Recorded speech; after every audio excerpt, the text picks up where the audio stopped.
Bonjour et merci de nous suivre. À l'affiche, Noël Tiani. Noël Tiani est au cadre de la Banque mondiale, congolais de Washington et aujourd'hui à Paris en visite. Bonjour Monsieur Noël Tiani. Bonjour Kevin. Ça fait longtemps qu'on échange, mais c'est la première fois qu'on se voit. Et on aimerait savoir qui est Monsieur Noël Tiani, parce qu'avant, on ne vous connaissait pas. Vous vous dévoilez de plus en plus. Peut-on avoir en résumé votre CV? Comme vous l'avez justement donc dit, je m'appelle Noël Tiani, moi j'ai Vita. Je suis congolais. Je suis né au Congo. J'ai vécu là-bas jusqu'à la fin de mes études secondaires. Je suis sorti, allé à l'étranger, essentiellement pour étudier. J'ai étudié en Belgique, ici en France, aux États-Unis. Je suis détenteur d'un doctorat en sciences économiques obtenu ici donc, à l'Université de Paris 9 Dauphine. Et j'ai travaillé dans le secteur privé, dans les banques américaines, à New York, à la Citibank, à la Republic National Bank of New York, et aussi à la JP Morgan Chase pendant une dizaine d'années. Et depuis 25 ans, je suis à la Banque mondiale aujourd'hui à Washington. Voilà en bref ma biographie.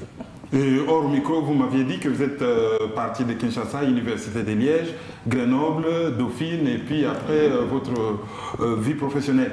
Est-ce que c'est une bonne réputation ou c'est un CV à brandir que de travailler pour la Banque mondiale lorsque on postule à des postes dans un pays du Sud? Moi, j'ai trouvé mon expérience à la Banque mondiale très utile. J'ai beaucoup appris. Vous savez, quand j'étais donc dans les banques commerciales, j'avais une orientation microéconomique. Une banque commerciale va pour gagner de l'argent, pour faire une transaction et partir de là. Et parfois, on ne s'occupe pas des questions donc, de développement. Quand je suis venu à la Banque mondiale, j'ai travaillé sur des programmes de développement de beaucoup de pays. En Afrique d'abord, et aussi dans les pays d'Europe de l'Est et d'Asie centrale. Dans ces pays, j'ai participé à la conception de stratégies de développement donc, des pays et aussi à la mise en œuvre de ces stratégies. Et on est arrivé donc à réaliser parfois des résultats qui sont très positifs, qui ont un impact sur les vies des gens, de tout le monde donc, dans le pays. Je pense que c'est une expérience qui est très utile et je suis très fier de l'avoir eue pendant ces 25 dernières années et je suis très fier d'avoir été associé avec la Banque mondiale. On vous reproche souvent depuis Washington de regarder les pays africains, notamment vos pays d'origine, à travers les prismes de la Banque mondiale ou du Fonds monétaire international, autrement dit des institutions de Bretton Woods. Lorsque vous êtes parti au Congo, votre vision à Washington correspondait-elle à ce que vous avez vu sur le terrain? Vous savez, quand on a travaillé à la Banque mondiale, on a tendance à regarder les choses sous l'angle du développement. Par exemple, quand j'arrive donc à Kinshasa et que je passe visiter les cliniques danoises, ce qui m'intéresse moi le plus, c'est ce qui peut être fait pour améliorer cette clinique, pour qu'elle puisse être élevée au niveau donc des standards des autres hôpitaux qu'on trouve en Occident un peu partout. Quand je pars visiter donc les écoles, j'ai la même réaction. Quand je trouve que les enfants étudient en s'asseyant par terre, ce ne sont pas donc des conditions dans lesquelles les enfants étudient en Occident ou un peu partout.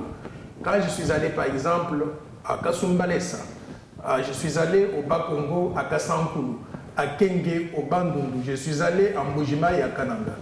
J'ai constaté une chose, qu'il y avait des enfants qui vendaient de l'eau dans des bidons.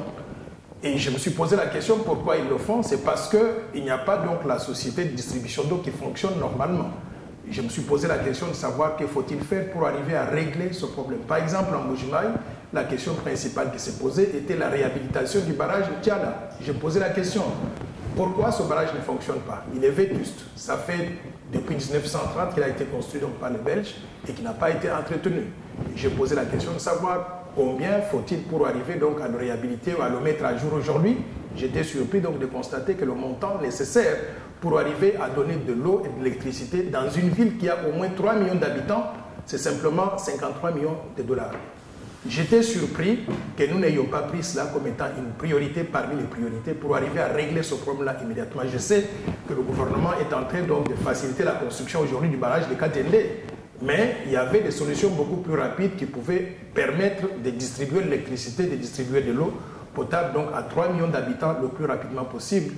Voilà donc une expertise que j'ai développée à travers la Banque mondiale. Donc je vois souvent les choses sous l'angle de développement. Qu'est-ce qu'il faut faire pour arriver donc à régler un problème qui existe?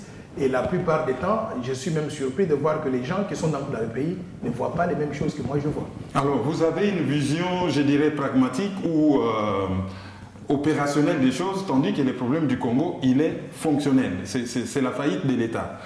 Pensez-vous qu'on puisse faire tout ce que vous dites si, à la base, l'État, qui est la superstructure qui encadre tout cela, est en faillite?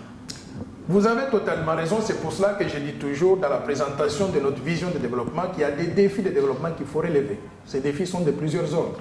Le premier donc des défis, c'est justement donc la mise en place d'un État fonctionnel, l'État de droit, un État qui puisse être responsable, qui met l'homme qu'il faut à la place qu'il faut, qui fait fonctionner l'armée, la police, le système de sécurité au profit donc du pays, qui fait fonctionner le système de justice comme il se doit. Mais il y a aussi donc d'autres défis.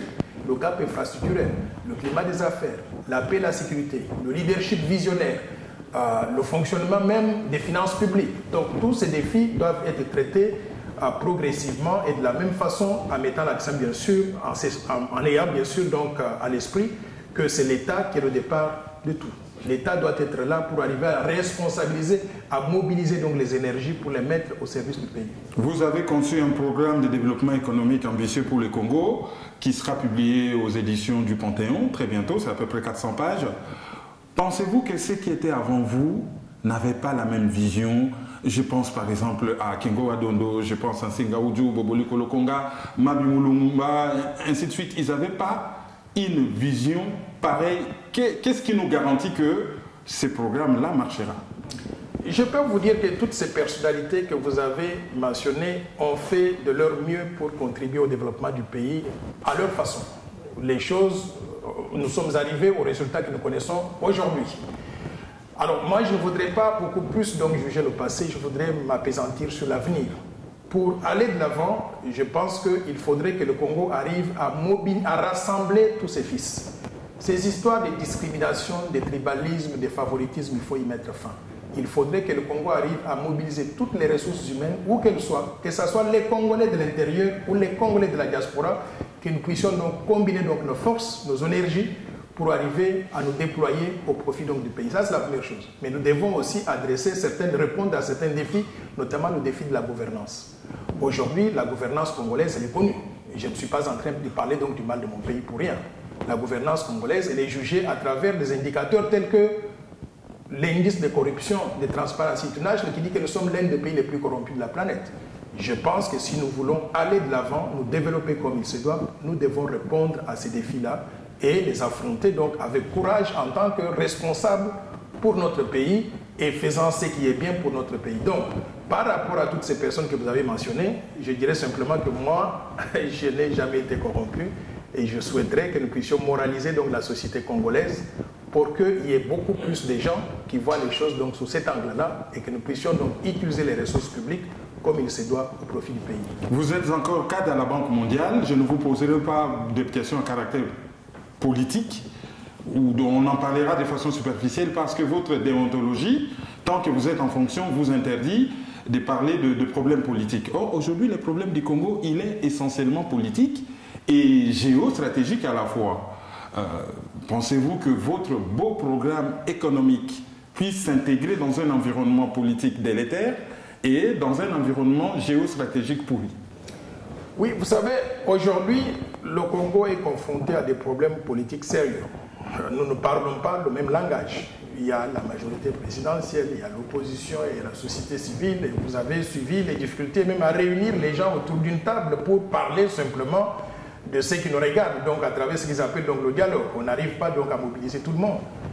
Moi, je dirais que tant que nous n'avons pas résolu les problèmes politiques, la mise en œuvre réussie d'un programme de développement économique est complètement théorique. Nous devons résoudre certains problèmes qui sont des préalables au développement. Parmi ces problèmes, il y a le problème politique, il y a le problème de leadership du pays, il y a la paix et la sécurité. Et nous devons régler ces problèmes-là pour que les Congolais se sentent à l'aise, que leur pays est maintenant donc dans de bonnes mains et s'oriente donc vers l'avenir avec beaucoup plus de sérénité. Et tant que nous n'avons pas ça, nous allons continuer donc à tourner en cercle. Et tant que le Congo sera énormément riche, avec des voisins aux dents longues, on aura toujours des problèmes politiques. Alors, M. Tchani, qui a des velléités de devenir président, comment compte-t-il résoudre les problèmes avec certains de nos pays voisins et surtout avec des États vautours qui sont commanditaires de la situation au Congo? Vous savez, tant que des êtres humains seront sur cette terre, il y aura toujours donc des convoitises. Mais c'est à nous, Congolais, de savoir comment il faut gérer ces questions-là. Moi, je dirais que la première des choses à faire, c'est de pouvoir mobiliser les Congolais autour d'un objectif commun de reconstruction nationale, que nous regardons tous dans la même direction. C'est le premier élément. Ensuite, il faudrait aussi que nos voisins puissent réaliser, que nous puissions leur montrer que c'est dans leur intérêt que le Congo soit bien géré et que le Congo se stabilise. Parce qu'il n'y a aucun pays qui fait des progrès lorsqu'il se trouve donc dans une zone de turbulence. S'il y a des problèmes au Congo, ça affecte tous les 9 pays qui nous entourent. Troisième chose, je crois qu'en ce qui concerne les pays occidentaux, les États-Unis, les pays d'Europe occidentale et ainsi de suite, ou même des pays asiatiques, il faudrait aussi qu'ils sachent que notre philosophie de développement va pouvoir s'appuyer sur le développement du secteur privé. L'État doit faire son rôle, doit jouer son rôle, mais également va attirer des investissements qui viennent de ces pays-là. Non seulement des investissements financiers, mais aussi des ressources humaines qui viennent de ces pays pour venir nous aider à mettre en œuvre certaines des composantes donc, du programme. Donc tout le monde a intérêt à voir le Congo se stabiliser et se développer correctement parce que ça crée des opportunités et pour les Congolais et aussi pour les pays de la région, mais également pour le monde occidental, pour les États-Unis d'Amérique et j'en passe. Vous êtes presque engagé pour la course à la présidence en République démocratique du Congo et au niveau de la diaspora, vous avez quelques challengers. Alors, je m'avais vous poser une question simple et brève. On a 4 personnes qui peuvent vous faire de l'ombre ou qui peuvent vous faire concurrence. Nous avons le professeur Freddy Matungulu qui était au Fonds monétaire international, qui a presque le même profil que vous, docteur en économie. Nous avons M. Emmanuel Ilunga qui est entrepreneur, qui vit dans la diaspora. Nous avons M. Bernard Katompa, industriel, qui vit aussi dans la diaspora. De toutes ces 3 personnes, qui vous gênerait le plus dans votre course pour la présidence? Bon, d'abord, je voudrais dire que je ne me suis pas déclaré candidat à la présidence. Nous sommes c'est ainsi que j'ai parlé de presque. Je suis en train de mener des consultations avec des gens et je suis en train de mener des réflexions. Donc, il arrivera un moment où il faudra donc se décider. Mais à supposer qu'on se décide donc de se lancer donc dans cette course-là, dans l'intérêt de notre pays, tout le monde que vous avez mentionné, c'est des compatriotes. Moi, je souhaiterais simplement que le Congo ait le meilleur possible, le meilleur parmi nous, qui puisse faire avancer donc la cause congolaise.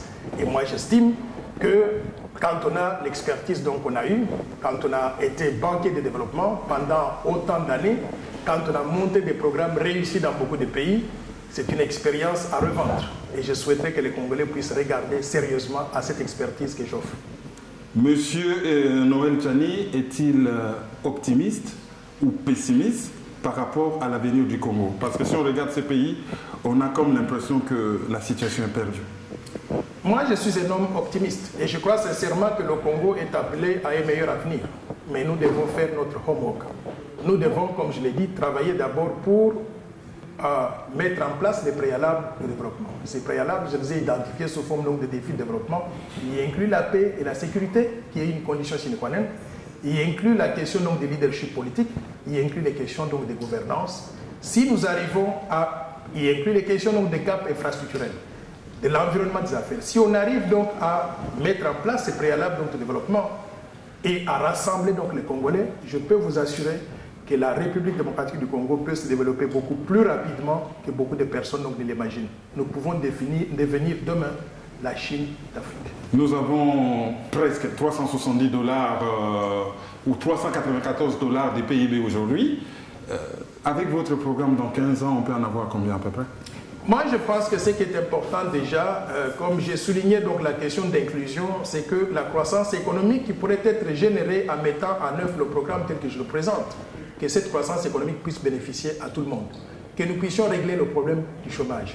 Mais si nous arrivons donc à le faire, je vous ai dit qu'en ramenant toutes les ressources qui sont perdues à travers la corruption dans le budget national de l'État, nous pouvons aller beaucoup plus vite parce qu'on aura beaucoup plus de ressources pour financer donc le programme de développement économique tel que je le propose. Mais alors, si nous le faisons, je crois, d'après les calculs que nous avons faits, on peut augmenter donc le revenu de 394 $ que nous avons aujourd'hui à atteindre à peu près 4 000, 4 500 $ dans une quinzaine d'années.